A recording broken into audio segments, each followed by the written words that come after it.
The Media Relations Division for Prince George's County Police Department. We are here right now to discuss an officer-involved shooting that occurred earlier this afternoon. Chief of Police Malik Aziz will be talking to you now.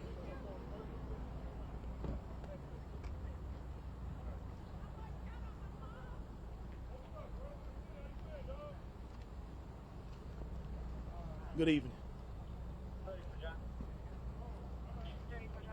I'm going to speak to you about an incident. I'll speak to you about an incident that happened here at about 12:40 today. Keep in mind that this is a rapidly evolving, steadily evolving event where a Prince George's County police officer was involved in an officer-involved shooting where a person was killed. I'll go through a sequence of events with you keeping in mind that it is rapidly evolving and our investigators are on the scene continuing to gather more facts. So today at about 12:40 p.m. the decedent had ordered some food that arrived at the front desk. The front desk personnel realized that it was for the decedent who had been banned as recently as yesterday from the premises. At the same time, an officer who works at the location, our Prince George's County police officer, exited and they met each other in the corridor. He recognized immediately that the decedent was banned from the property. He gave orders for the decedent to leave. The decedent did not comply readily. He attempted to escort him from the location according to witness accounts. They exited the building. A verbal altercation continued to ensue, and a fight between the decedent and the involved officer took place. They continued down up onto the public street where the decedent at some point retrieved some type of bag and produced a handgun from the bag. He then attempted to point that weapon at the officer. The officer produced his weapon and gave demands at the same time for the decedent to drop his. At this time, it may appear that that decedent tried to or attempted to fire his weapon, but the weapon had some type of malfunction. He then discarded that weapon into the woodline area, and the officer used his taser to attempt to get the suspect, the decedent, to comply. The decedent did not comply. At least 2 taser firings took place. At that point, the decedent produced a long gun, and the officer attempted to get him to disarm by telling him to drop his weapon. He did not drop the long gun that he produced. The officer fired his service weapon multiple times, striking and killing the decedent. Since then, our investigators on the scene, we have found both weapons that were involved and found them at this time to appear to be realistic replicas of a handgun and a long gun. We have also found that this decedent, being banned from the property, according to people at the property, had some type of history of threats and intimidation and behavioral issues, and he has been handled in certain situations multiple times. At this time, we're attempting to confirm all of the things that I just relayed to you. And at this time, we don't have any real further information until our investigators complete the scene. The officer was transported to a hospital where he has received treatment, and at this time it appears that he has some injuries to his hand, or he has suffered some type of fracture, and he has suffered some type of facial injuries during this encounter. But he is doing well at this point in time. That we have the information that has been given to us, and we'll be checking up on him in just a few to see the status of his condition. Chief, when you say replicas, do you mean toy guns? Yeah, the replicas, realistic replicas of weapons, but they were, I don't know if they were toys, but they were replicas of weapons. So we don't know if they were toys at this time, if they were sold as toys, but we do know that we believe that our crime scene investigators and our special incident response team, we believe that these are replicas of realistic weapons. I understand the officer who fired lived in this building. Could you explain that? Well, we know that the officer works in this building. I can confirm that he was working inside the building, doing his duty inside the building. But at this time, we have not confirmed if he is a resident of the building. But we know he works at the building. Was he security or something? You said worked in the building. But Yes, some of our businesses hire off-duty officers for secondary employment, and he was working at the building at the time. So it would be his job to enforce bans. Is that what you're saying? Yes, it would be his job to carry out the duties that he's legally allowed to carry out. And if any individual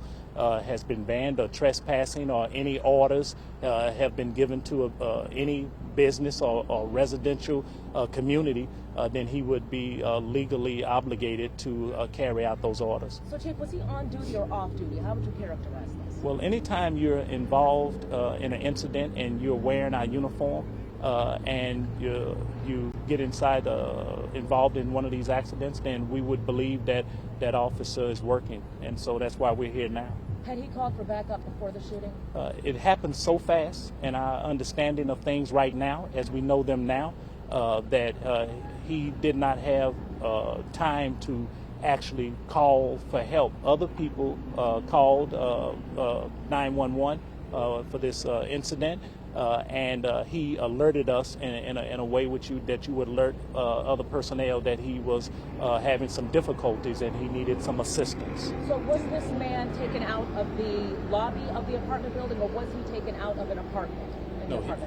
Right now we know that he was at the front desk. Again, some food was being delivered, and it was being delivered to that recipient is what we come to believe. And the personnel at the desk realized that that person was not supposed to be there, and when they saw him, they were going to alert the officer, who just happened to come out in the corridor at the very same time, who recognized that this individual, the decedent, was not supposed to be in the building, that he had been banned from the premises, and that those are just what we know right now. Why was he banned? Why was he banned from the building? Where this long gun came from? Where do we know? You said first there was some sort of handgun replica. Yeah, and then there was a long. I mean, did he have all this on his person? Or? No, what I said was he retrieved them at some point, coming down inside this public street. That there was a bag retrieved at some point. So he had stuff stashed on the street, is what it seems. It appears to be. We don't know that, but he produced that from a bag that was obtained, according to some information we've obtained from people who was observing. That was outside the building. That was outside the building. Why was he banned from the building in the first place? Well, our understanding, not totally confirmed, is that he had some type of history of intimidation or threats to some of the residents inside the community, and the personnel at the location decided that it would not be best for him to be on the premises visiting whoever he was visiting. So residents, some of them at least, were afraid of this person. What's your message to them now? Well, the message to residents is that they did exactly what they should have done. They alerted the residential managers and told them about the issues, and the residential managers took the type of action that you would expect to take. So I think their actions speak for itself, that they saw something and they said something, and it got us to this point. How long has the officer been with the department, and when will you release his name? This officer has been with the department 12 years, and he's assigned to the Bureau of Patrol. Of course, we're governed by certain laws in LEOBR, and when the time is appropriate, we will release the name of the officer and the decedent. Can you tell us anything else about his record? Has he had any other departmental shootings done now? At this time, we do not know about his record at this time, and we're looking into everything about him. I can say, for officers, since I've been here, that I know many of them. I've come to know many of them, and he's an officer that I know, and he appears to be, from my interaction with him, an exemplary officer, well known in the community. Chief, you said that he had a history of behavioral issues. Is there any indication that those were mental health issues? well, from what we are being told, that's what we believe at this time. But we are confirming if those were issues of behavioral issues from some of the accounts that have been given. Of course, we're going to have to investigate them before we confirm them. These are things that have been told us out here today, and some things that we may have in hand, but we have not confirmed them. Is there video of what happened here? Was the officer wearing the camera?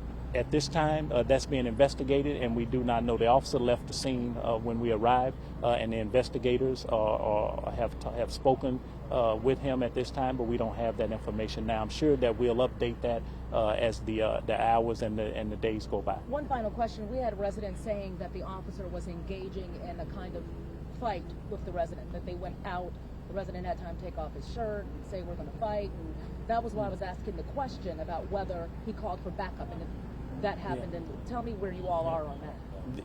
Well, if they're saying that, then I'm sure they have relayed that to our investigators. All we know at this time is a verbal altercation occurred and a physical altercation occurred, and weapons were produced, and an officer struck and killed the decedent. Those are the realistic facts that we know today. All right, you knew the officer, Chief, is that correct? Yes, indeed. Yep. Thank you, everyone. And we will be releasing photos by tomorrow, as late as tomorrow, of these replica guns. We will be releasing those photos.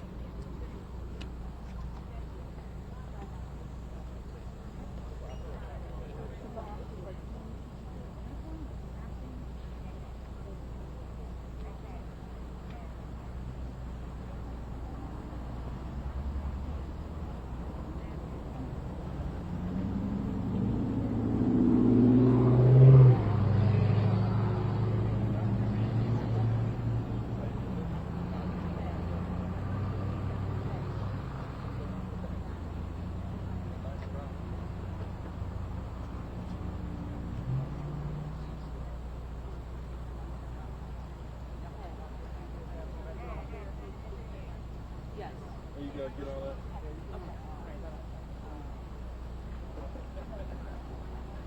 Coming down.